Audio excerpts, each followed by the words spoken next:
Good morning, everyone, and thank you all for being here for this really special session on responsive governance. To introduce myself, my name is Avni Kapoor, and I lead a research group within the Center for Policy Research called the Accountability Initiative. At AI, we've been studying questions related to governance and state capacity with a specific focus on planning, budgeting, and decision making. And one of the core things that we've been trying to answer or ask ourselves is how does one enable responsive governance? A governance that is accountable to citizens in spirit as well as in practice. Through this work, a common theme that often comes out is, of course, the fiscal federal setup. What have been the recent changes? How have they impacted the fiscal architecture? What's happening with the center state dynamics? How are they evolving? Specifically, the use of centrally sponsored schemes. I think that's something that we've done a lot of work on since it's often the main instrument used by the union government for social welfare. The recent pandemic has been interesting in some ways because it's highlighted both the inherent weaknesses of our federal setup with respect to, I think, the absence of institutional mechanisms for center state coordination. We don't have a body like the Planning Commission. So doing long-term planning has been a challenge. So has, of course, revenue mobilization. I think that's been coming up at both the central level as well as, of course, the states as well. But I think what's also been interesting during this time is that it's brought back focus on states like never before. I think too much time, and it could be a function of sitting in Delhi, too much time is focused on the union government, but actually all the action is happening in the states. And at least now there's a recognition of the fact that it's the states that are dealing with the pandemic, both in terms of the short-term and long-term repercussions of it. And what we've seen is models appear again. So we have the Bhilwara model, we've been seeing the Kerala model, and a number of models have emerged, something that has been really interesting to track and watch. Today, we're delighted to have with us three people who've been looking at state finances. And in the spirit of Atmanirbharta, I think it's an important time to start asking questions on what brought us here in the first place. Where are the fiscal resources available for both states and union government? And how have we reached a situation where we've been quite stressed in terms of our fiscal health? But also learn from the states, how have they adapted to ensure adequate fiscal space, especially in priority areas which have become so critical right now in ensuring that you're able to respond effectively to what's happening on the ground. But also then, of course, think through a little bit on what the medium or long-term fiscal stimulus should look like, what should be the role of the union government. So today we hope to have a discussion on this and hopefully a little bit more. Before I share a short presentation, just to set a little bit of context of why did we think of having this webinar, I did want to introduce our panel. So we're delighted to have with us Dr. Arvind Mayaram. Dr. Mayaram was former Finance Secretary of Government of India and currently Vice Chairman of the Rajasthan Economic Advisory Council, as well as Economic Advisor to the Chief Minister of Rajasthan. Welcome, Dr. Mayaram. I'm so glad that you could join us today. We also have with us Dr. Himani Baxi. Dr. Baxi is an assistant professor in Ahmedabad University and has been doing a lot of work on state finances, particularly in Gujarat. So we hope to learn a little bit more from you on the Gujarat model, as it's often known as. And then last but not the least, we have Dr. D. Vijay Kumar. Dr. Vijay is a commissioner and secretary to the government and the Chief Minister's Secretariat on Planning, Finance, Tourism, Sports and Youth Affairs, as well as Corporation Departments. We've had the pleasure of working with Dr. Kumar for the past, I think, a year almost now. And so we're delighted that you could join us. So a very warm welcome to all of you. And thank you once again for joining us.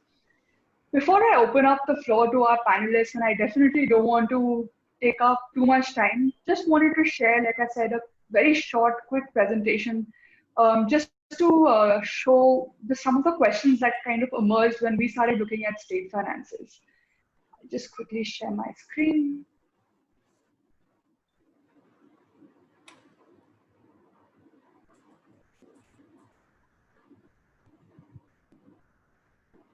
I hope my screen is visible. Yeah, okay.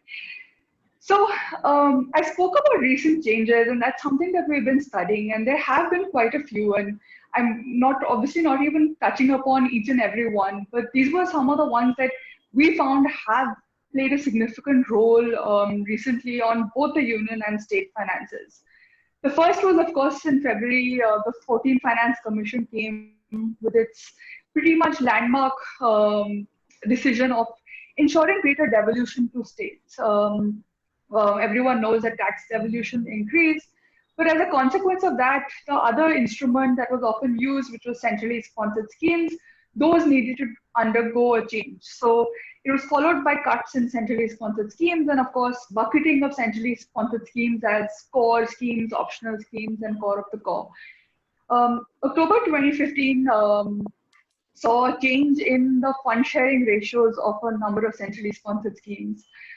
And that impacted a number of states. I think the northeastern states, so Meghalaya, it did not impact Meghalaya at least. The ratio remained 90:10 with the union government providing a bulk of the finances. But for many other states, the fund sharing ratio for schemes like education and health, they changed from 75 or 65% with the government of India providing bulk of the share to 60-40. So suddenly states from having to provide 25% or 35% had to provide 40% of the share for centrally sponsored schemes.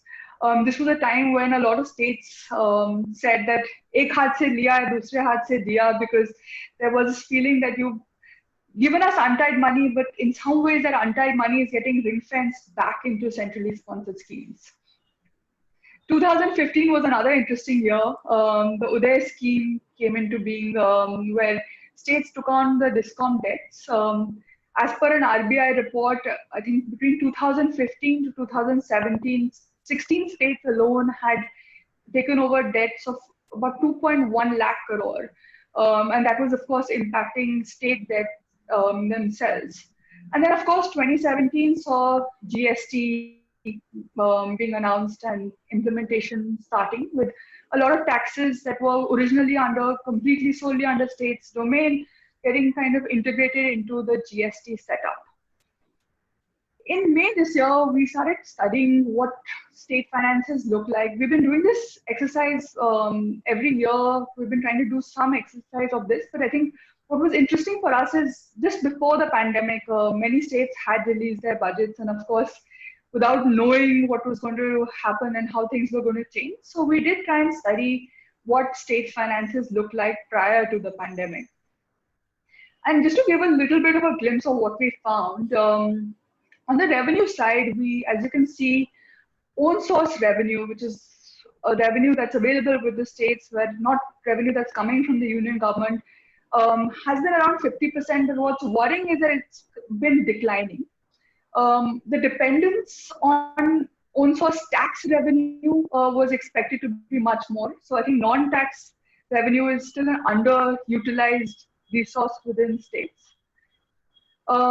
If one looks at what one was expecting from the union government, we've seen that tax devolution as projected by the Finance Commission and what actually got devolved to states was significantly lower. So there was a 6.84 lakh crore difference in the actual taxes devolved. And the reason for that has been said to be twofold. One was, of course, lower revenues, and partly GST was a consequence of that. I think there are implementation challenges that even the 15th Finance Commission has highlighted, but also the divisible pool has been declining. So not all the taxes are shared with the states, and I think there's been a huge increase in the union government's imposition of cesses and surcharges. This is from the RBI report, which said in the 80s, it was about 2.3% of gross tax revenue. Now it's up to 15%. So as cesses and surcharges increase, obviously the divisible pool shrinks. So the amount that is shared with the states declines. On the expenditure side, of course, we know this. Not all expenditure is financed through revenue receipts, which means that states do have to rely a lot on borrowings.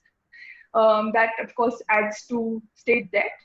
And I think what's been worrying, and that's a conversation that's come up a lot now, and you hear of different states trying different things of trying to cut salaries, and is that a lot of the money is committed expenditure, and by committed it means salaries, pensions, interest payments, which means that you kind of have to spend it unless you can manage to cut salaries, which of course adds to the fiscal stress. So on average, about 35% of revenue receipts are just going on committed liabilities. We've also seen, and again, I would take this with a pinch of salt, but it is interesting to see that between 2018-19 to 2021 budget estimate, and these are of course estimates, states had anticipated development expenditure to fall. This is of course prior to the pandemic. So it does say a little bit that if even prior to the pandemic, development expenditure was expected to fall, it is a little worrying about what's going to be happening now that the pandemic has hit us. So I wanted to just lay a little bit of this context just to highlight that we have been seeing this fiscal stress, and I think even Dr. Ratan Roy has been talking about it a lot, is that this is something that has been coming and building up. And of course, the pandemic has kind of raised these questions to a different level and heightened the challenges that were already in place. We have seen responses from the union government. So there were two packages announced, the Atmanirbharta package, of course, and then the Pradhan Mantri Garib Kalyan Yojana. But even there's been a lot of debate on what are the domains or areas the packages have kind of focused on. So it's been interesting that a lot of them have focused on sectors that are very much in the state's domain. The mechanism still often is centrally sponsored schemes. And there have been some conditionalities placed on the states. So for example, while borrowing limits were increased, there have been some conditionalities placed on states on fulfilling certain requirements before they can borrow more. So that's a little bit of the context. I'd like to now open it up to everyone. Just before I do, for everyone who's attending this session, please do use the question and answer box to ask your questions. We hope to keep this discussion, we hope to have about a 45-minute conversation with all three panelists, and then we'll open it up for questions and try and take in as many questions as we can. So please keep adding your questions in the Q&A box. Thank you so much. So I would like to begin with Dr. Baxi. I think the question that comes to mind, and that's something I know that you have been studying also, is what got us here? Your recent work in Gujarat, and it was interesting because even though Gujarat is often touted as like better performers, far more in terms of fiscal discipline and economic growth, I think even you highlighted that maintaining this consistency and stability in fiscal performance will be a challenge for the state. So what made you say that, and what do you think got us to this point that we're in right now? Thanks, Avni. I know whenever there is any academician coming from Gujarat, people get alert. And but yeah, let me try to put a picture pre-COVID and during the pandemic time. So interestingly, if you really look at the situation right now, before pandemic itself, most of the states were actually not focusing a lot on health expenditure. We have been talking a Kerala model because Kerala has been really aggressive, not just in recent past, but has been for a long, 2 decades or a decade, has been really focusing on healthcare. Their, ULBs were strengthened to manage healthcare, which was not the case with most of the states. If you look at the figures in the perspective, less than 1% of their expenditure was actually being spent, or less than 1% of the GSDP actually was spent on the healthcare. So that was really a concern. If you look at the health facilities, and the access to healthcare, it is been studied that almost 70% of the healthcare expenditure is a private expenditure in India, which means people don't rely on the healthcare facilities provided by the state. Health is a state matter, basically. So that was already a concern, and then we got into this pandemic. So states were not ready. States did not have enough sufficient infrastructure.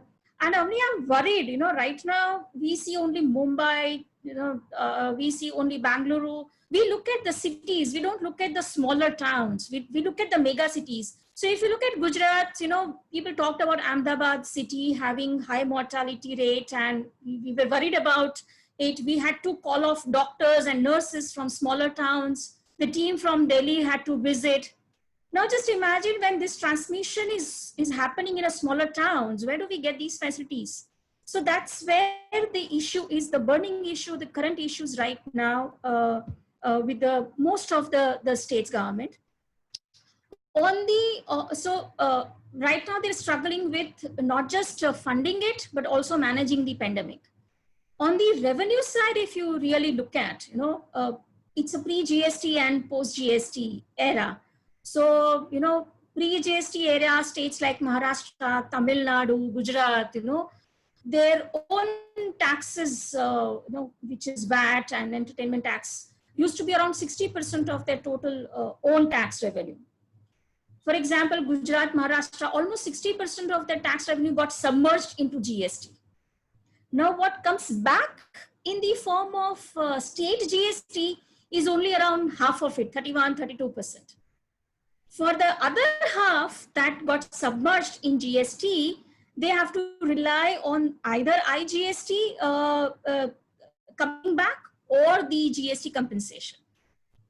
So the autonomy to manage taxes, I know that, whenever there used to be a crisis, the VAT rate used to increase on maybe demerit goods, and we can really compensate the loss of revenue. But that's not the case now. The autonomy of collecting tax revenue is not there, But that's absolutely fine. The states had accepted, the GST Council accepted, and so we are ready. We were ready with that. The next set of problem comes when this GST compensation that we were, promised to be able to give us up to 14% of the tax revenue. So post GST also 2 years, that was all fine. We, although it was a delay, but at least the compensation was received by states. Ideally, every 2 months, the compensation was supposed to be released. Fortunately, in the first 2 years of GST implementation, the central had actually excess pool of fund compared to what the compensation was to be paid. But from 2019-20 financial year onwards, we were actually seeing those sluggishness. We were actually seeing those indicators of the economy going down. And so the GST collection suffered, a couple of sectors particularly had hit. And so the GST collection suffered, and so central really was not in a position to pay compensation. When the pandemic hit, that's where the state's finance minister really had a concern, because the GST compensation from November 2019 to February 2020 was not paid. So they didn't have money. So if I talk about Gujarat budget, in the February when the budget was announced, it was nearly not even a 7% jump in the expenditure. And we were all concerned that just imagine if a 4% is the inflation rate, in real term, your fiscal expansionary approach comes up only 3%. And that's where when the MSMEs in Gujarat was already struggling because of US-China trade war, because of the global slowdown. So in any case, states were not in a position to come up with the right size of the budget during the February when the budgets were released. So I think, that was the concern. So now you see the kind of a tightening up of these. So we have been talking about cooperative federalism a lot, and we really boosted the way GST Council worked. But it seems that now it's getting into the form of a chaotic federalism. The states are struggling to not have enough resources. So I think I'll end here. We'll take other points later on. Thank you, Dr. Baxi. I like your chaotic federalism term, but this GST compensation has definitely been something that many states, we've been reading a lot of chief ministers also saying, where is our compensation that we were promised? Um, I'd like to bring in Dr. Mayaram here. I remember in 2016, I think Rajasthan's been going through a tough time, and here I'm not even referring to politics is purely fiscally.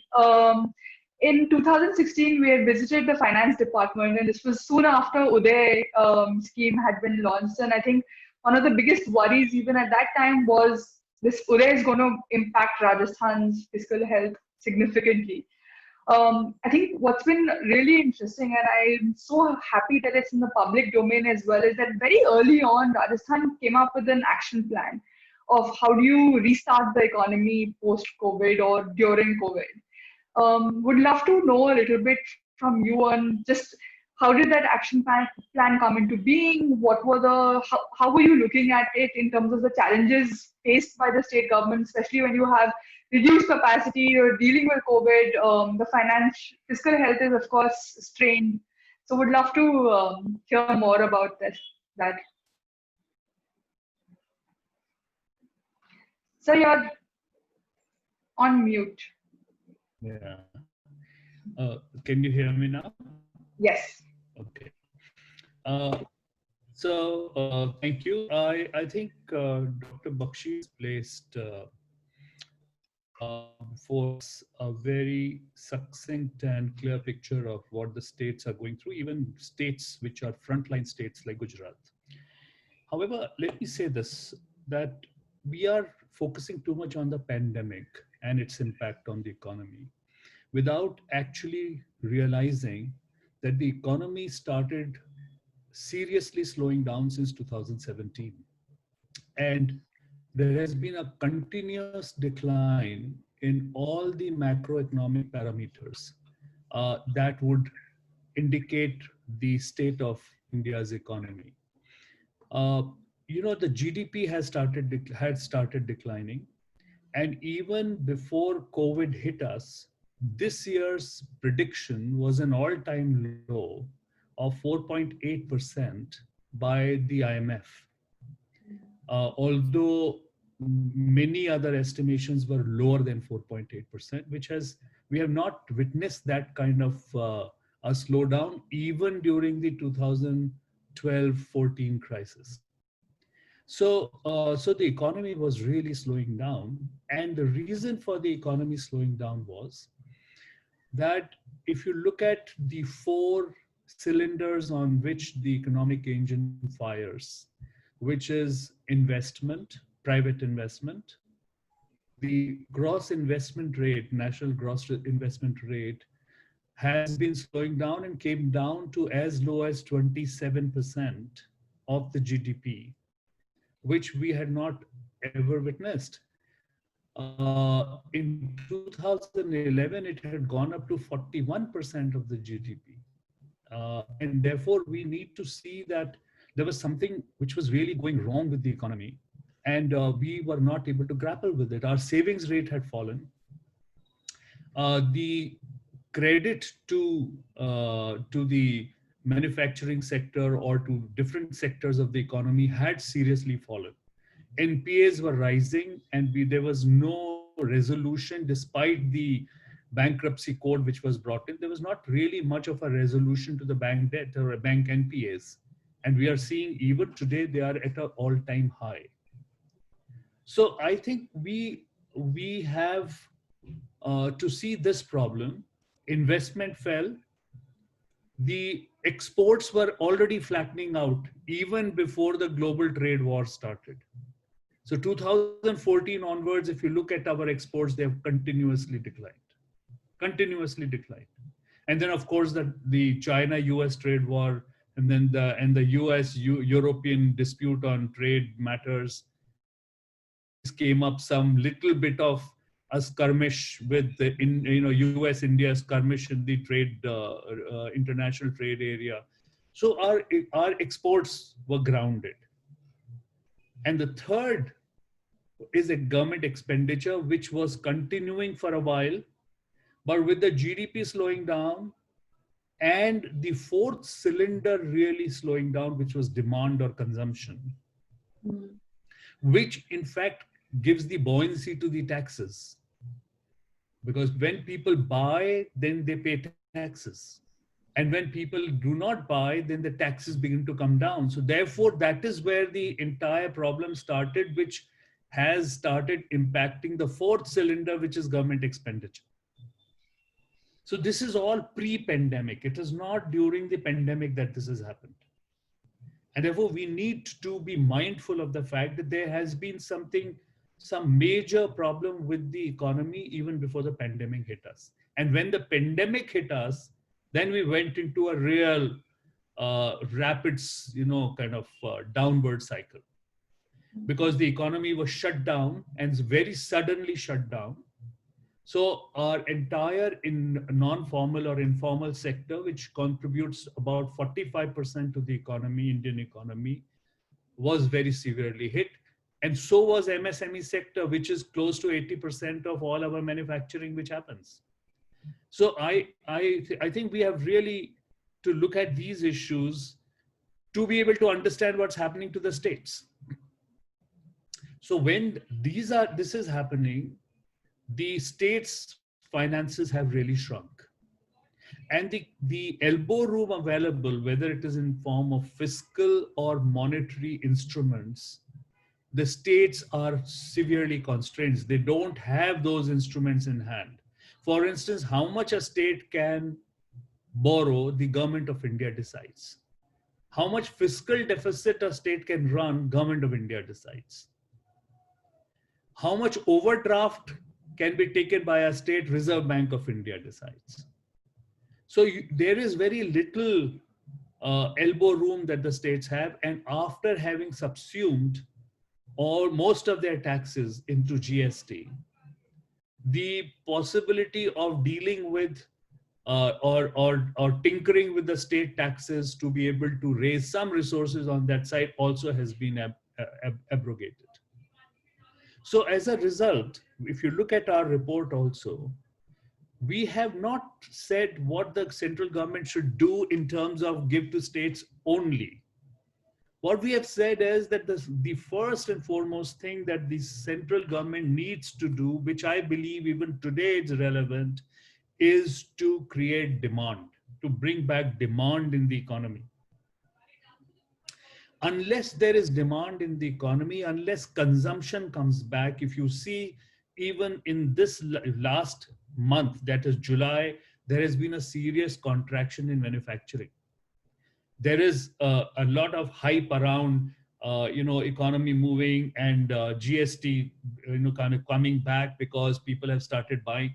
What we forget is that there was a huge amount of inventory which was lying with the industry as well as with vendors and others, which has started moving for the pent-up demand that was there for 4 months. 3 months, people could not buy anything.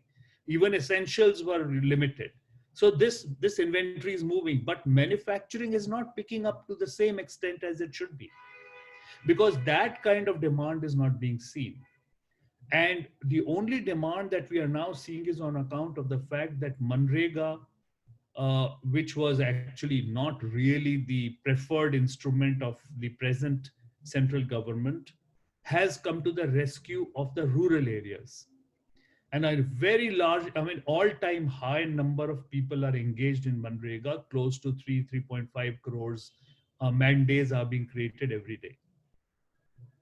So you are seeing a lot of transfer of resource through Manrega to the rural families which were in distress. And that is why some part of consumption is there in terms of essentials that they can go and buy. But what we are forgetting is that Manrega has a 100-day limit for every family in the rural areas. So very soon you will see in Rajasthan, for instance, we have seen that almost 33% of the families have exhausted their 100%, 100 days of entitlement. And as we go forward by the month of October or November, you will see the number of rural families who would no longer will be able to go and get jobs on the Manrega. So what are we going to do in that sense? If you look at Bangalore itself, for instance, I was seeing a report yesterday. 60 to 70% of shops have put down their shutters. They are not operating anymore, even though you are into unlock period, because they don't have, there just isn't enough demand for them to be able to survive by keeping some employees into the shops and to be able to sell stuff. And this is a city like Bangalore, where you have the millennials, most of the millennials are living, and you have the technology companies and so on. And there is so much huge emphasis on digital India. One would have thought Bangalore and Hyderabad and Chennai and Noida, where you have these technology hubs, would be the ones which would be buzzing at the moment, but they are not. So I think first recommendation that we did was that we need to get demand back. And that's why, if you see, the state government has also been giving a huge amount of impetus to getting jobs, into getting people back into jobs.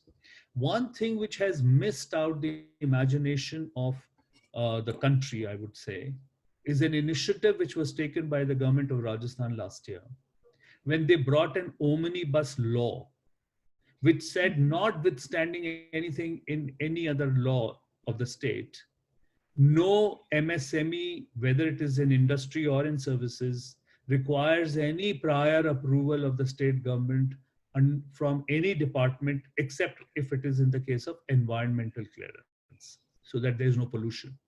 But other than that, they don't have to go to any government department to get approvals. What was the idea behind this?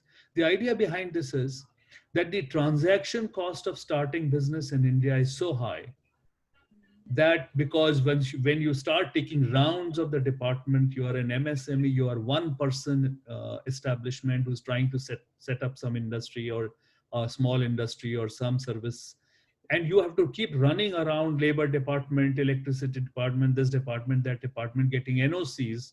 You spend a huge amount of money, and it also results in a lot of rent seeking. So we need to completely do away with this transaction cost. For a period of 3 years, you don't require any approval. And the chief minister in Rajasthan had written to the prime minister saying, please bring similar dispensation under all central acts for MSMEs. Unfortunately, that was not accepted. But what I'm trying to imply here is that it is, one part is demand, but the other part also is, in the real sense, ease of doing business, not in the sense that World Bank and we try to game the system and get our indexes from 124 to 90th or 80th. The proof of the pudding is in the eating. If our investment rate is going down, obviously our ease of business is not having any impact. So we need to create that right platform to do that. So I think what we need to be looking at here is, and going forward, number one, we need to have demand, creation of demand. Dr. Manmohan Singh has also written recently, if you have seen his article, where he has said that, one, put money in the hands of the people, direct transfers. And this is something which you will find also in our own report, where we said in the month of February, March itself, see, we were looking at the restarting of the economy right at the beginning of the lockdown, because we realized that the impact of the lockdown on the economy will be so severe that more people may die of hunger than they may die of the pandemic, if we are not careful about how we manage the economy. I still believe that, as we had said then, direct cash transfers are a requirement of today, maybe for a period of 6 months, maybe a period of 10 months or 9 months. Government of India must transfer, and when they say we are transferring under Kisan Yojana, etc., let me say this: if you have to do something, do it in a manner that it is effective. When you use ammunition against an enemy half-heartedly, the enemy gets emboldened. If you give 500 and 300 rupees a month to somebody, it means nothing. So if you need to give, then you need to give at least 5,000, 4,000 rupees a month into the rural, poor family, accounts. And we have now all the Jan Dhan accounts. The government has declared that every poor person has an account. So every poor family has an account. Every poor family is mapped because Jan Dhan accounts exist. So all this conversation that how do we find where these people live, etc., is fallacious. Let's just transfer it into these accounts, 4 to 5,000 rupees a month for a period of 6 months. Now the question is, where will the money come from? So the money will come from, you will have. Can you hold that thought? Because I think in the next round, I think I really want to get into exactly what you're saying in terms of how do we mobilize this resources. But I think that what you really nicely laid out a very grim picture, but very needed grim picture, because it's important for us to recognize, that you rightly said, that this crisis is not pandemic linked. It's something that was brewing, as you said, from 2017 at least. And it's really worrisome that we haven't recognized it before. And as I said, the pandemic is almost kind of laid it bare right now, and everyone's suddenly grappling with it. Let me just leave two numbers with you. So yes. In this same matter, because when I say in terms of consumption, consumer confidence index in the month of July of 20, it has fallen sharply to an all-time low of 53.8. And business confidence index in the first second quarter of 2020 has again fallen to an all-time low of 55.3.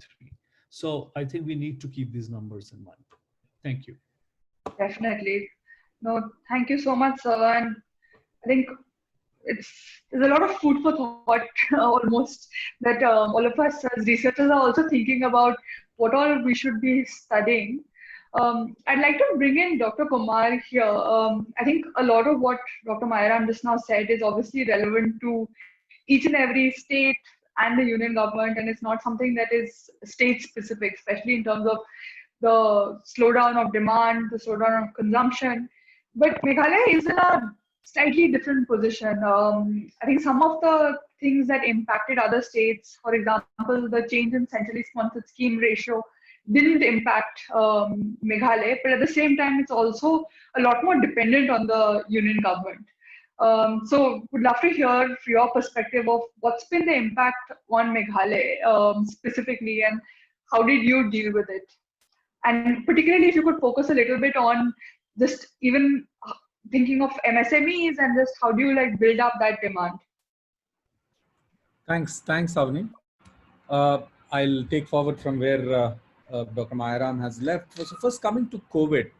Now, as you rightly pointed out, Meghalaya and most of the northeastern states, except Assam is a bigger state, most of the northeastern states and the hilly states, in terms of first COVID, obviously, as Dr. Baxi pointed out initially, I think our expenditures on health across the country have been very poor, and we were not prepared. But we northeastern states, especially Meghalaya in particular, we are the lowest COVID-affected state in the country.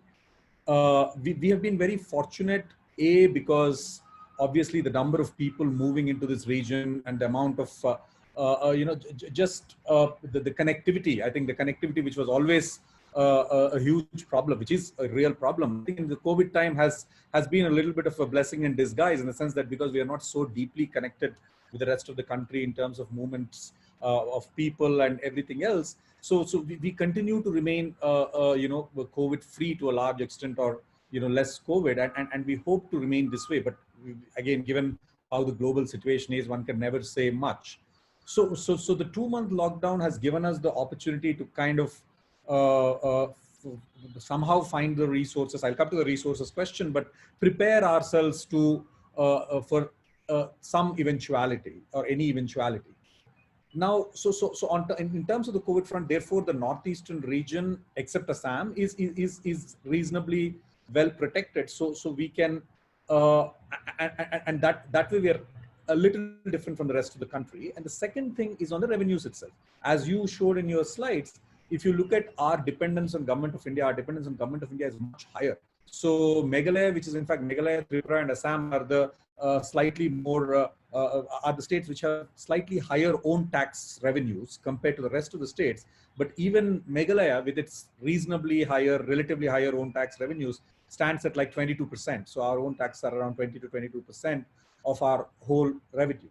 So which means we are dependent on Government of India. 80% is our dependence on Government of India. So, and our revenue expenditures are very, very high. You were giving a statistic of 35% is the expenditure on salaries and other committed. So if you look at Meghalaya, it's almost, you know, our revenue expenditure is 85% of the total expenditure, and our committed expenditure just on salaries, pensions, and you know, salaries and pensions. These two components is more than about 55-60% of our revenue expenditure. So in a sense, I think this is also there's also a structural issue in the northeastern states and in smaller states in general, in smaller places across the world. I guess the issue of the fixed costs and the marginal costs. I think your fixed costs are much higher given the structure and given geography and various other things. So in terms of COVID, we are at a slightly better position just from the health point of view, but obviously not from the economic disruption. And in terms of the revenues, we are much more dependent on the Government of India. And if you talk of the disruption, even here, I mean, I'm also, as you said, I'm also looking after the tourism department here. I mean, there are certain industries that are completely, you know, there's absolutely no hope. There are, for example, in Meghalaya, tourism is one of the growth engines, and the last 5 years pre-COVID has seen a huge growth in tourism, large number of homestays. People have taken loans and set up these places, hotels, homestays, various kinds of businesses. Now, there is nothing that these people can do. So it's basically complete collapse of demand, right? So there's the collapse of demand everywhere, as Dr. Mayaram was saying, and especially in the travel industry, and especially this is an industry which is like very important in some of the northeastern and again hilly states, whether it's Himachal or Uttaranchal. Now, even if the government were to, so what is the support that the government, so we've been thinking about this. We also set up a task force of our own to look at really what are the measures, economic measures that we can take to deal with industries, the MSMEs, whether it's the tourism sector, you know, and the farmers in particular. And again, I'll go back to what Dr. Mayaram was saying. So Narega has been a huge blessing because whatever, Meghalaya is again, fortunately, a better performing state. So we were already spending close to 1,000 crores in Narega annually. And now I think with the new Atmanirbharta, the extension, the increase in allocations made to Narega, we are likely to get about 1,500 crores. So our rural areas and farmers are still in a decent place, but still, again, Narega is only 100 days. But especially the urban and the peri-urban areas where all these small businesses, so we have been thinking very hard on what do we do and how can we even support them? How can we even, because I mean, even if the government were to give 10,000 rupees to these people, is this going to solve the problem? Because there's a complete collapse in demand, and there is no immediate future, you know, certainty on recovery of this demand in especially particular sectors. So what should be the government strategy has been something that we are thinking very hard. Now, when we look at, I'll come to what we think. So in the Atmanirbhar, the Atmanirbhar package has been really great on two fronts, as I said. One is the Narega and the second is the food security. So food security has been assured, but a number of other investments are mostly incremental investments. So we really need to restore the demand, which means we need more money. The increase in the borrowings, the FRBM limits from 3 to 3.5 is very welcome. It could potentially go till 5. But if you look at the overall fiscal deficit of the country, last year it was 6.16. So which means there is, I think, room. I mean, again, I'm not a macroeconomy expert, but broadly it feels like unless you I mean, there's nothing else than put more money into people's pockets, increase the spending capacity of the people. So from the state's point of view, we don't have those resources. So we definitely need resources to put that money into people's pockets, which has to come in some way from the central government. In addition to the committed resources in terms of compensation, GST compensation, huge compensations are due to the states. So Government of India will have to really come up with some way of transferring additional resources, even if it means expanding the borrowing limits beyond 5%. And if we don't do, and if we look at, I mean, I have a couple of statistics. If you look at the overall per capita GDP of the country, you're looking at 13,000, 1,30,000 kind of numbers. So here, if the per capita debt were to increase, the per capita debt is, I think, in the range of 74,000 or something. So even if you were to be a little profligate, if the debt were to go up to 80,000, it seems like, you know, this country can handle it. But at this stage, unless we can restore demand, and states really are in no position to do that. And states like ours, especially, who are dependent on government of India in such a big way. I'll stop here, and then I think we'll continue the conversation. Thank you. No, I think what's coming out from all three of your discussion is that there is, apart from the fact that there is been this crisis brewing, I think that it's very clear that states have limited avenues that they can do in terms of their borrowing limits. Fiscal and monetary policy is not in their control. And at best, you can try and stimulate some demand, but a lot of the responsibility will rest in the union government. We will get a little bit more into that, but before that, I think the question that often gets asked is, yes, true, union government definitely has a strong role to play, but what can states do? And this is where I'd like to bring Dr. Baxi in as well. I think in terms of mobilizing internal resources, and it's always this challenge that one sees this friction between the union government and state. Even within states, we've seen this friction, and you mentioned the Kerala model between the states and the local governments, right? There's this tendency so the local governments are not always great at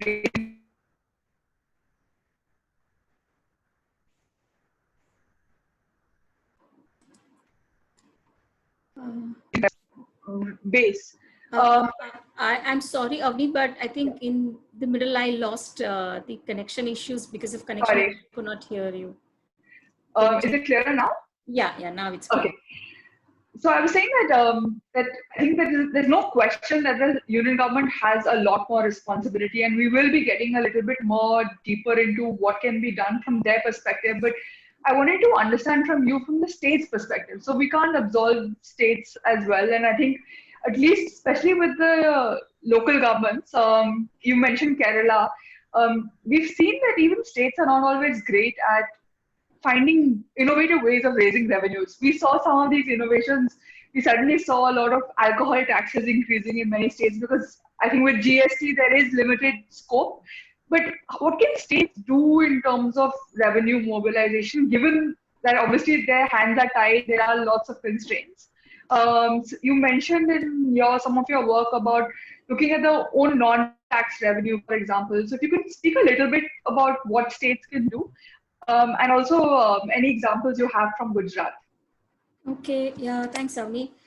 That's very interesting when it comes to the federal structure of India. It's so much of a diversity. As you know, it's mentioned that we have states like Meghalaya who extensively rely on the central transfer. So we have, it's like 85-25. So states like Gujarat, Maharashtra and all, they're 85%, 84% of the revenue comes from their own sources. Vis-a-vis, we have states where 84-85% of the revenue comes from the center. That's one. Another dimension that we need to look at is each state has its unique, we do talk about regional diversification and regional diversity in India. And that's where the federal structure and a federalism needs to really play a key role. We need to give a certain level of autonomy to the states so that they can leverage their own economic and social structure. That's very interesting. Now we have one, so recently Karnataka has started selling off the corner plots of lands and to raise the revenue. Borrowing is one thing which most of the states are going, and I think I'll take the borrowing issue later on because that's very critical to really look at how the borrowing has been allowed. But something that we suggested to Gujarat government is one, look at your 2021 budget first. Fortunately, Gujarat already budgeted a revenue surplus. That's number one.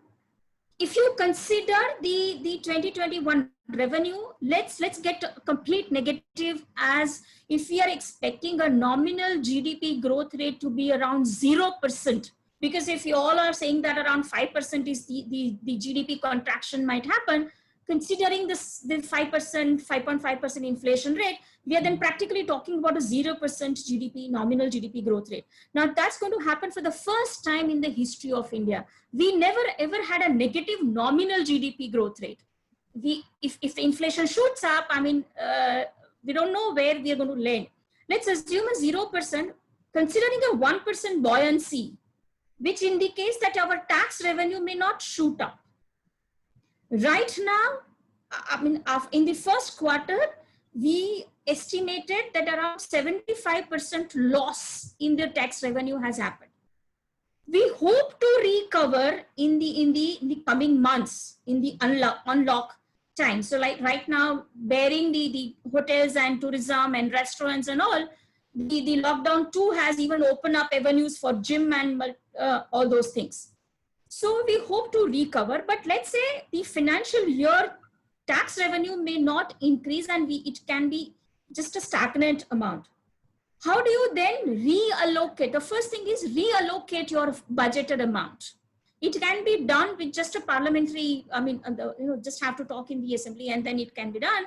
So reallocate, so pump your money where it is. So I have actually listed a couple of things like Khel Mahakumbh, and there was one scheme in Gujarat government where they said, okay, we'll buy umbrella for the vegetable vendors and take care of the informal economy. So that's where some of the reallocation, so each state has to sit and look at how the reallocation can happen. That's one.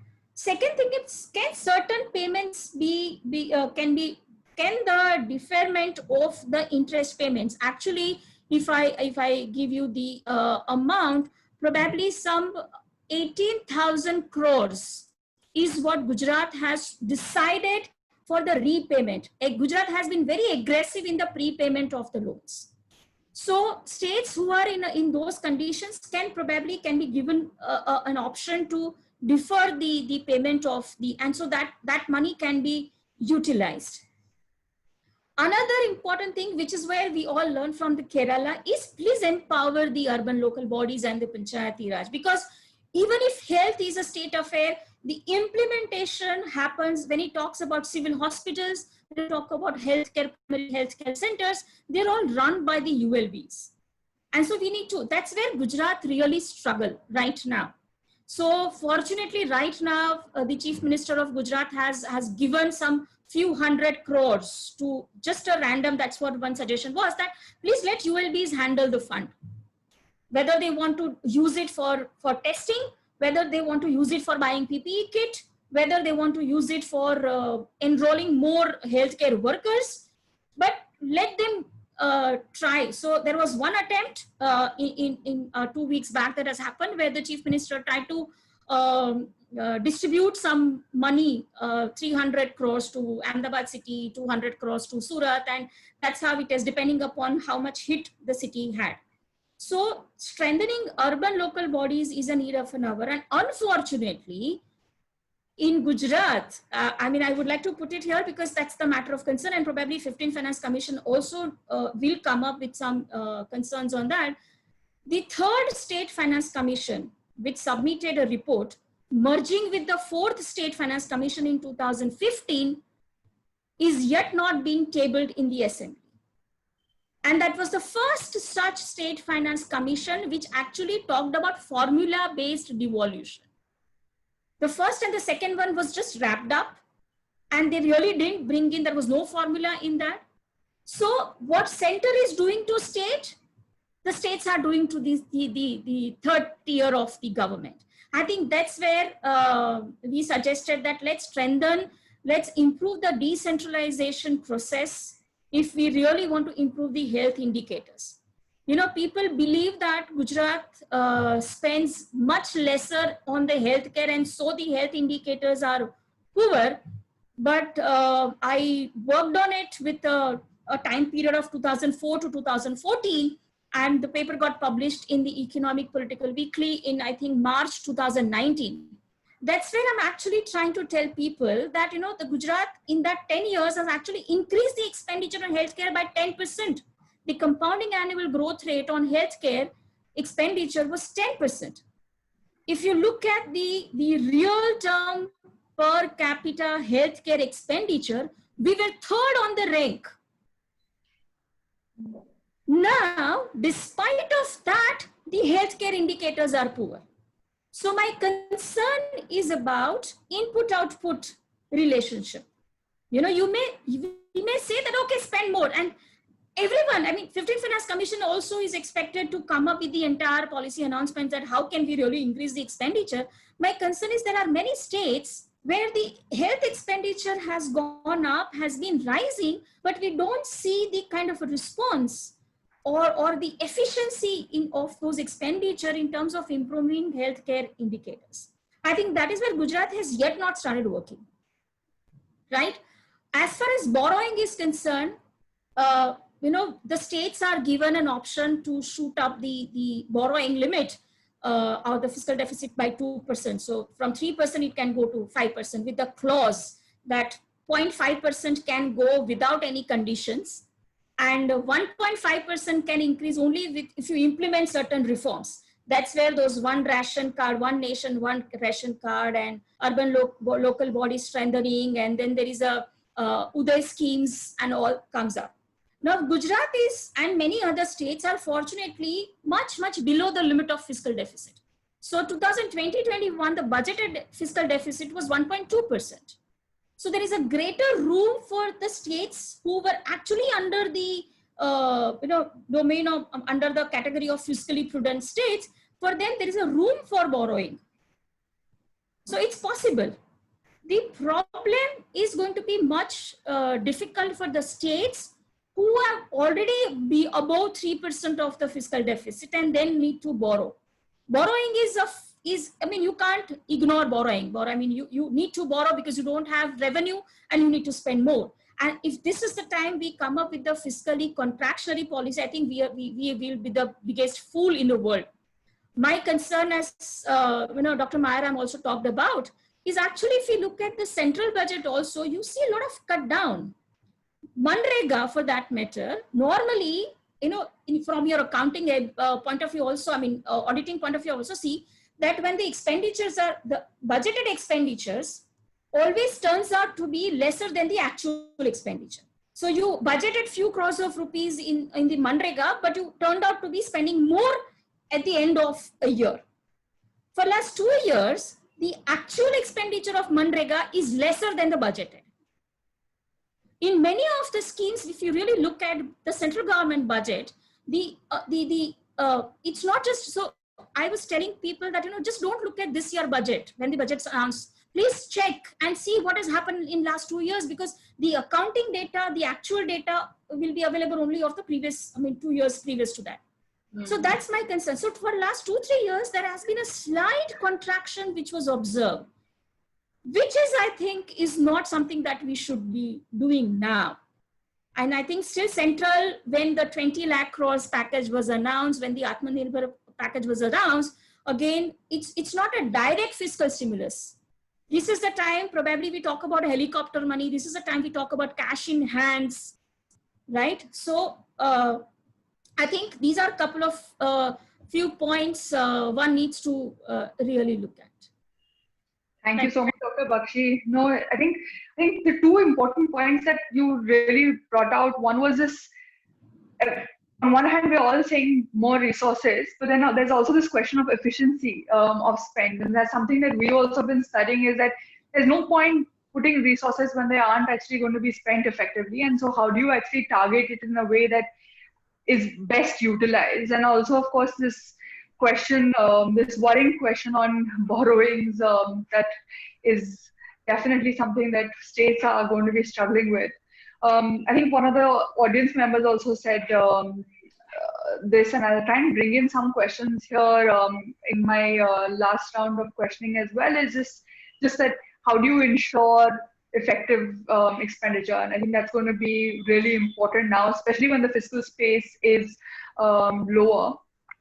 I'd like to bring in Dr. Mayaram again.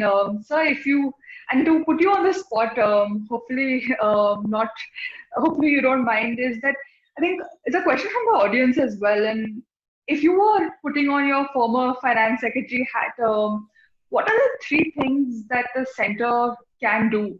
And then the million-dollar question of where will the resources come from?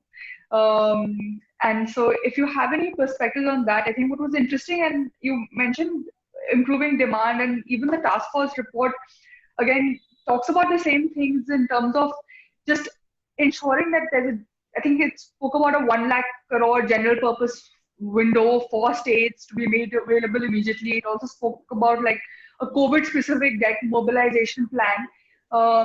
So what can the union government do? And then of course, what the question that comes about is that how will they mobilize these resources to do it? Okay, let me just put two things in perspective of what Dr. Baxi said and what Vijay said. One, MG Narega or expansion in MG Narega's allocation cannot be seen as a conscious move or decision by the government to do so, because it's part of the act. This entitlement is in the act, and that's why, as Dr. Baxi says, sometimes it is more, sometimes it is less. Government has to provide the money as and when there is a demand. So it is not constrained by budgetary allocations. I think we need to be clear on that about MG Narega. The second part Dr. Baxi mentioned was about contraction in the economy. Contraction is below zero. So it's not from 4.5%. The contraction means it is the economy is not going to grow, but it is going to decelerate, or there'll be a disgrowth in the economy. So which means that when IMF is saying that this year the GDP is likely to grow at minus 0.45%, it is below zero that it is minus 0.45%. It is not zero. So we're not at zero at the moment. And what I meant is a nominal GDP growth rate. I was coming to that. And ICRA has, of course, said it's going to be minus 9.5%. But you see, the retail inflation continuously, barring in the month of March this year, has been above 6%. It's not 4%. So even if you calculate nominal GDP, you are below zero. But anyway, we'll not get into this part, because whether it is zero or minus 4.5, it is quite a serious problem. Now the question is, when we are saying what can Government of India could have done, let me put a few things. Why I say that there is not a very comprehensive thinking. When we said allow all the states to a special window of WMA, which is ways and means advance, which is interest free. Because ways and means, even when state governments go for even if it is very low interest rate, they still pay an interest rate and they have to return this money.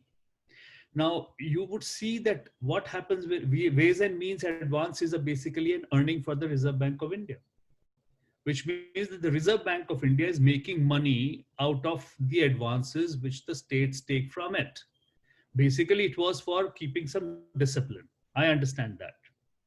But in extraordinary times like this, are we trying to put discipline there when we have already put a fiscal limit to how much they can borrow in addition to their WMA limit? The interest rate should have gone, because what happens under the RBI Act, all the money that the government says, the Reserve Bank of India makes, which is a surplus, is transferred to the Government of India as dividend. So what is the implication? In the time of pandemic, when there is such a serious situation, Government of India will still make money out of state borrowings. And that's what we have put in our report, saying, please don't charge interest rate. But that, having said that, there is no relief on that part. Now, why, when we are looking at it, the state governments have limited resources outside of their tax base. When we say non-tax revenues, one is monetization of assets. Monetization of assets is like Dr. Baxi was saying, that you sell corner plots or you do whatever you do. You sell land. Land is something which you monetize. But the land is limited. It's not unlimited resource that you have. And if you start selling land in every crisis in the manner in which to be able to fill the deficit or be able to fill the requirement revenue deficit, then you are going to run out of land very quickly, which is government land very quickly. So what we have suggested in the state of Rajasthan, we are monetizing assets of a different kind. For instance, transmission lines. For instance, toll roads. We are looking at the possibility of going in for capital market borrowings through instruments like InvITs, Infrastructure Investment Trusts.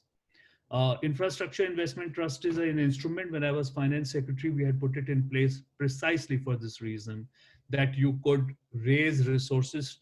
We need to look at what are the ways of getting money from the capital market, because the capital market does have a lot of funds. And it can also attract a lot of funds if you have very good instruments to draw upon the capital market, the flows from capital market. So InvITs is one of those which the state governments can use. However, there is a bit of a difficulty because structuring of an InvIT itself takes close to 9 months to a year. And therefore, you cannot suddenly go to the capital market and say, give the money to me, because nobody is going to give money unless the project is properly structured and you have all the regulatory compliances in place. So there is a time issue there, that you are not able to quickly get that response or resource, which you would like to do at this point of time to get moving. The second part is, again, which is time consuming, is public-private partnerships for infrastructure. Although it is a very abused term at the moment, but I think the potential for public-private partnerships is still strong, especially if in the initial years, the government is willing to provide guarantees through itself and also through multilateral agencies like, and some of these already have partial guarantee schemes and other schemes in place, which could be utilized to provide the kind of risk mitigation which a private sector is looking for in being able to do that. But I still believe, if you look at Atmanirbhar, I don't know why they've called it Atmanirbhar. So maybe what they mean is that, look, you please take care of yourself. We can't do anything. So you have to be dependent on what you can do. I mean, live or die, but it's for you to do what you want to do. I think from that perspective, Atmanirbhar is a good term to use. Because out of the entire 20 lakh crores, which includes Narega allocation in the budget, most of the money which you are seeing there is already provided for in the budget, which will in any case be used. But you also see fiscal part of it is only 1.75 lakh crores, which is around close to 1% of the GDP. So this whole concept that we have given a 10% GDP worth of fiscal, etc., is, I think, it's a fiction, which is good to hear, but I don't think it's a reality. So we need to expand, and what Government of India needs to do is to cut down on all other expenditure except on medical and health, on education and infrastructure. Other than that, all other schemes which are in the pipeline should be put in abeyance, so that they can open up a certain space for being able to provide money for others and expand its balance sheet up to 10% in the real sense, which means that they can go up to borrowing. In any case, in the next 2 years, from the public debt in India is going to increase from 60% to close to 85%. Let it go up to 100%, it doesn't matter. Question is, if I even expand the fiscal deficit to 10%, 11%, what I need to do is to be able to simultaneously provide to the country a fiscal roadmap to say, I am expanding it because I need this point of time to do heavy lifting to get economy moving. But this is my path. This is my glide path to 3% in 5 years. Fiscal deficit in 5 years, I will bring down to 3%. And then be honest about it. We should not keep kind of changing our goalposts all the time. I mean, even when there was no crisis, Government of India was continuously changing its goalpost on fiscal deficit. We need to create that credibility to be able to do that. You know, one of the problems that everybody has been talking about is the possibility of credit downgrade if the fiscal deficit goes up very high. If you look at the last report of S&P, they have actually praised countries which have expanded their deficits to be able to shore up the economy, because at the end of the day, fiscal deficit management is to be able to manage economy better. It is not an end in itself, it's a means towards an end. And if the economy is tanking, you need to take extraordinary steps. My fear is that if we do not do anything now, we might as well be downgraded to speculative grade, which is going to be a serious business. So Government of India should now shake off its conservative stance and become more aggressive in getting the economy back and going, if we don't want to enter into a very difficult zone to get out of. So three things that you asked me if I was finance secretary. First, I would expand the balance sheet of the Government of India. I would borrow heavily, and I would take up the fiscal deficit even up to 10% by borrowing, but if required at the end of the day, even by monetizing the deficit, by printing money, if required, that as a last resort, but I would still do that. Number two, I would also then get into a 6 to 8 month cycle of providing direct cash transfers to poor in their accounts. And number three, I would actually get the government out, including its investigative agencies, out of the business world, and say for next 1 year, we are not going to look at any scams, not look at any other thing. We are going to look at putting the economy back into health. We are not going to go and arrest bankers for giving loans which went bad. We are not going to file cases against industrialists who may have actually gamed the system, but within the legal limits. We need to decriminalize commercial activities. We have, I think, made them we have criminalized them to the extent that business actually is suffering tremendously. Business sentiment is suffering. We need to get back to business as business. And then, of course, there'll be regulation. There will also be criminal cases, but these need to be very well thought out, very well investigated before getting there, rather than getting every case under the sun into an investigation. I think we'll need to do that. These are the three things which I think would be necessary immediately to get as a short-term shock, as a positive shock to the economy. Thank you. Thank you so much. I think Dr. Atmanirbharta was talking to CPR in a podcast, and he was also saying that it's almost like a wartime economy, and we should treat it like that. Let's not be conservative. This is a time for bold steps, and completely what you said resonated really well with me as well. I think one of the things that we've been talking about, of course, is the role of the union government, and even I'm trying to answer some of the questions that are ask some of the questions that are coming up, and for everyone else, please do feel free to add your questions in the Q&A box, because I am trying to integrate them in my questions to the panelists. To Dr. Vijay, I think one of the challenges and what's been interesting in this conversation is that every state is also a little different. So while there are common challenges that I think the entire country is facing, there are obviously state-specific variations. Now we don't have the Planning Commission, and of course, the Planning Commission had its own limitations. But how do states like yours find ways of actually negotiating or telling your concerns to the union government, especially since you do have special needs? What are the mechanisms in place that you do that? And relatedly, I think a question from the audience as well is that what are you hoping for in the 15th Finance Commission report if it comes out in October as it's meant to? Yeah.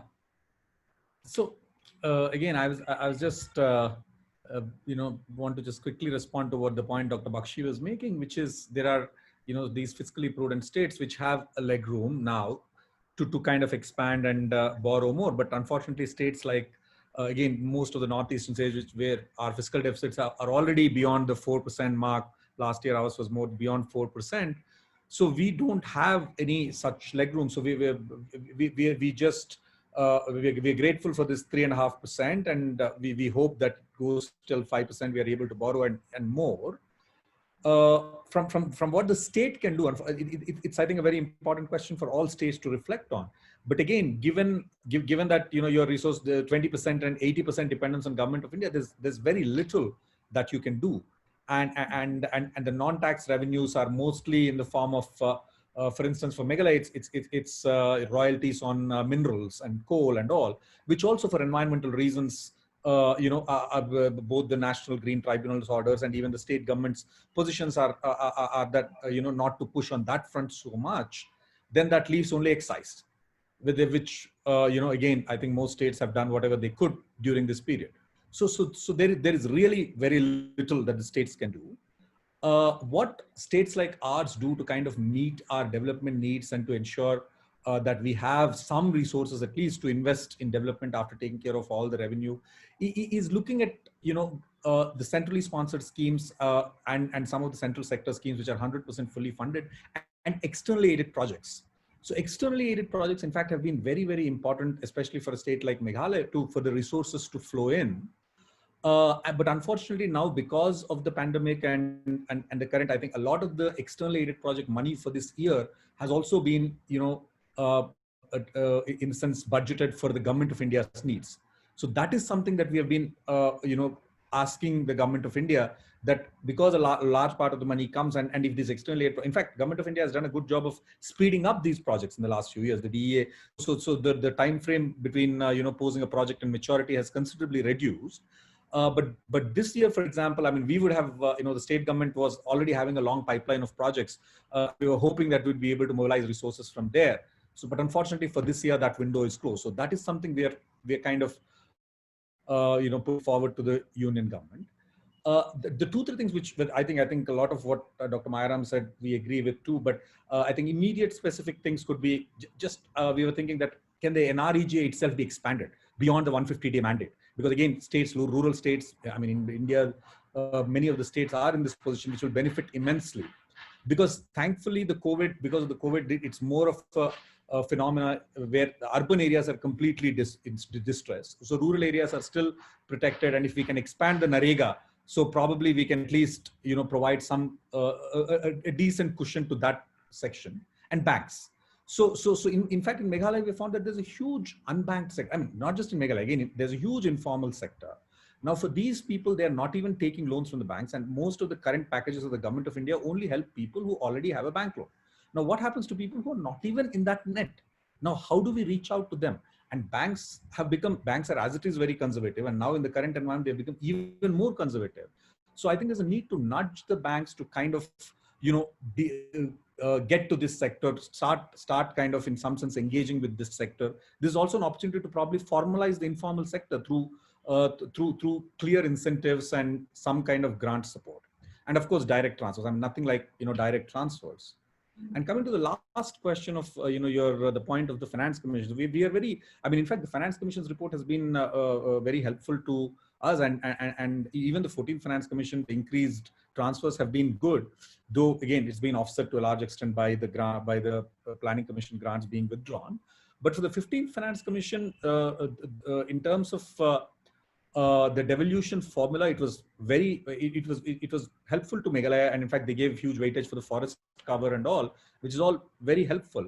But unfortunately now with the huge shortfall in Government of India's resources, the divisible pool itself shrinking. So the Finance Commission's formula has become not so helpful, because I mean Government of India is not able to give those devolutions. So we are actually we have just sent a representation, in fact, to the Finance Commission, and we hope that I think greater weights are given to the revenue gap grants, basically, because I think in the revenue gap grants, it is taken the assumption is that the devolution formula is almost sacrosanct. So therefore, states which get better devolution get a smaller revenue gap grant. But when you look at Government of India's releases over the last 4 years, Government of India is not releasing the devolution amounts, but it's releasing the revenue gap grants. So states which got revenue gap grants are now at an advantage vis-a-vis states which did not get revenue gap grants.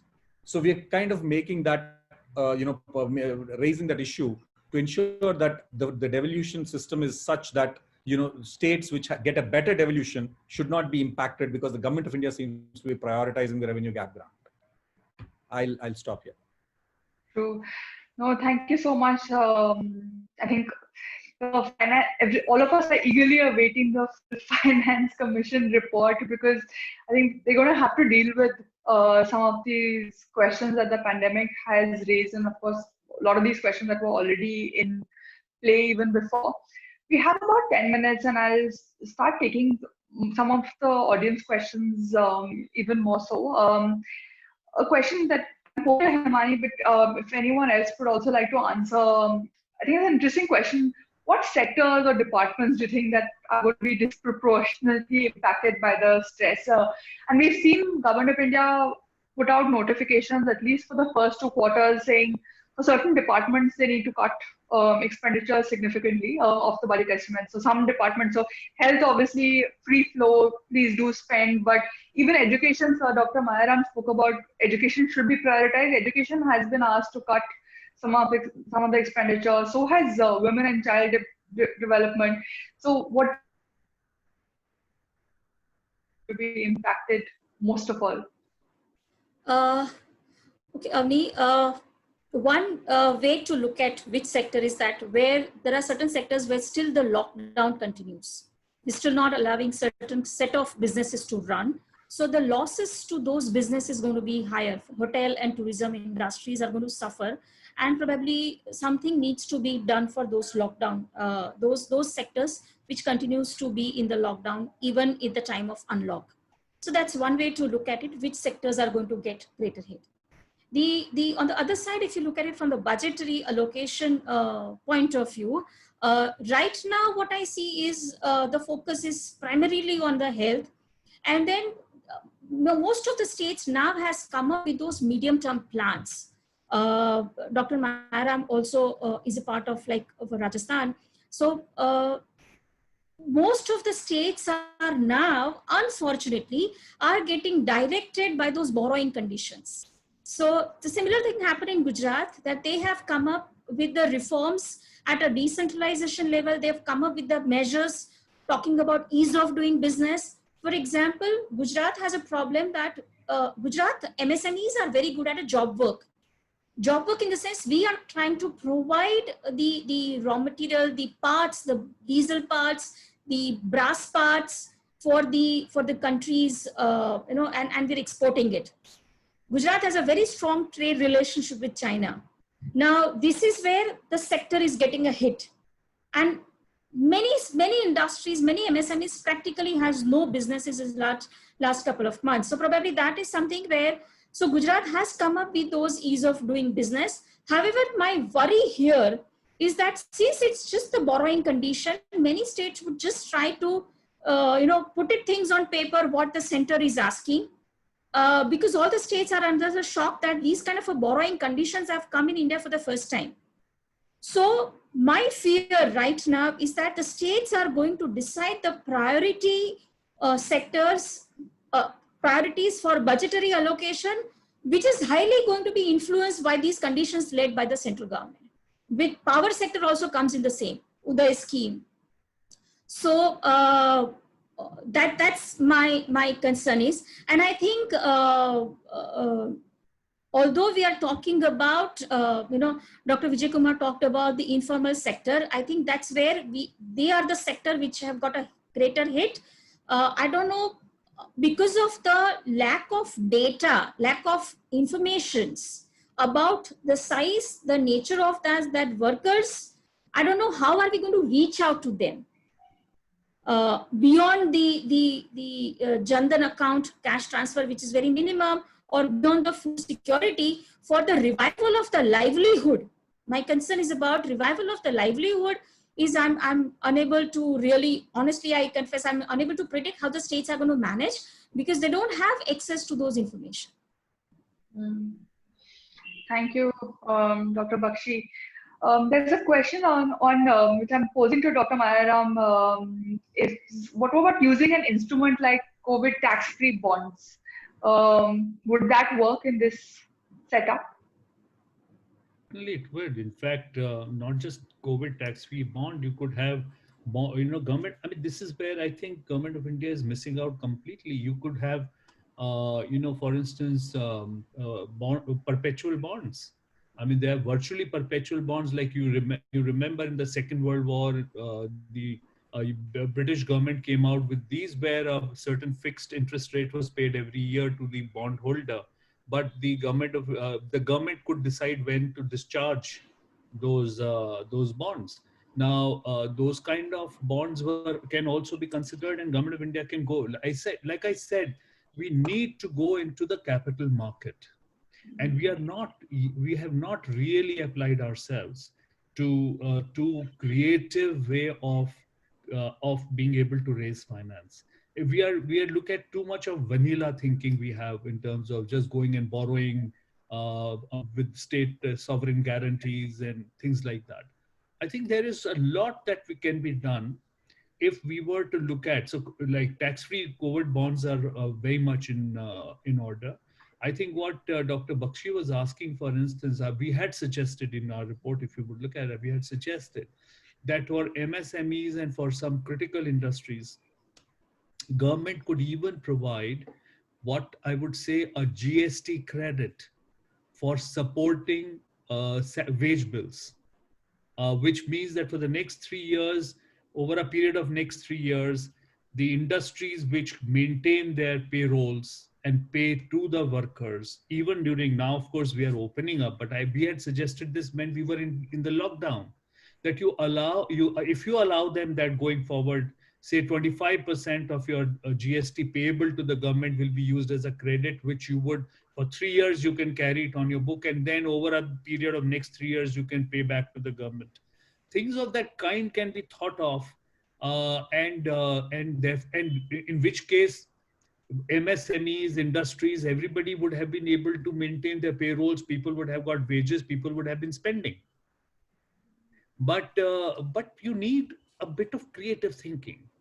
And finance ministry, when you sit there, you have to think creatively. You can't just sit there and just look at your budget, ways and means, and your budget, and kind of borrowing limits and deficits and things like that. For a situation like this, you need something really out of box and really bold if you really want to do this. Thank you so much, Dr. Mayaram. We're almost out of time, but I wanted to give Dr. Vijay a chance to respond to what Dr. Baxi has said, Dr. Mayaram has said. There are also some questions on anything that we can learn in terms of, can states take proactive action on banking sector reforms and ensure credit to farmers?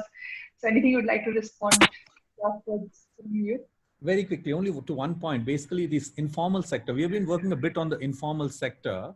So what we did is we did a survey during COVID at the peak of the lockdown. So we knew, I mean, the total registered, Meghalaya is a small state, MSMEs here we have is about 3,000-4,000. So we opened up a survey, a very small survey, kind of explaining that we just want to understand, what is happening, what is the level of the problem and all. So we thought we would get some 10,000 responses at most. So we got 40,000 responses. So 40,000 people filled the survey, gave us a lot of information on their 3 years, whatever details of their businesses and stuff. So now we are coming up with some instrument to kind of, so in some sense, we have a lot of information on a lot of the informal players who previously would not, I mean, in non-COVID situation, nobody would have registered in those kind of numbers because of the current levels of distress. People came out and kind of, there's now keenness to be formal. So we are working out if there an instrument to support this sector. So I think in a small place, we could do something like that. I don't know how the dynamics would be in a big place, but I think there is no other option but to get a lot of these informal people into the formal net and provide formal credit along with some kind of a grant support at this stage. So unless we do that, I don't know if there's any other way to kind of support this sector. I'll end here. Over to you, Avni. Thank you all so much. I think it's been such an informative session, and just in terms of the ideas that have been brewing, I hope someone is listening. As Dr. Mayaram also said, this is the time for bold steps. And what's been interesting is also how different states are navigating this. Dr. Vijay just now spoke about the kind of surveys that they've been running, and I think what we've seen is that a lot of states are suddenly collecting a lot of data as well. And I'm hoping that this data informs policy, not just immediately, but continues to be something that becomes center. I think one of the questions that came out earlier was, whereas data availability is often a big challenge, and we've seen this, the pandemic is again something not new, but pandemic has definitely hit open that. A question that came up was, the report that Dr. Mayaram was speaking about, it's the Action Task Force report of Rajasthan. It is publicly available, so I do suggest that people read it, because it's really interesting, and I think we need more people talking about measures that have been taken as well as that should be taken. So I wanted to thank all the panelists. Thank you so much for taking out this time. I know everyone's super busy, and we really appreciate this conversation. This video is being recorded, and we will be putting it up in the public domain. So for all the attendees as well, thank you for your patience and your questions. From our team, I'd definitely like to thank Avantika and Prakriti and Dhruv from our communications department, who have been working quite tirelessly. Do watch this space. I think over the next 1 week, what we're going to try and do is put out material on some of the things that we spoke about. So whether it's the Atmanirbharta package, or it's Narega, so what is currently happening on the ground, or it's the food grain, the Yojana. So do watch out for information that we are going to be putting out. I'd like to end with a big thank you to all of you. Thank you so much for joining us.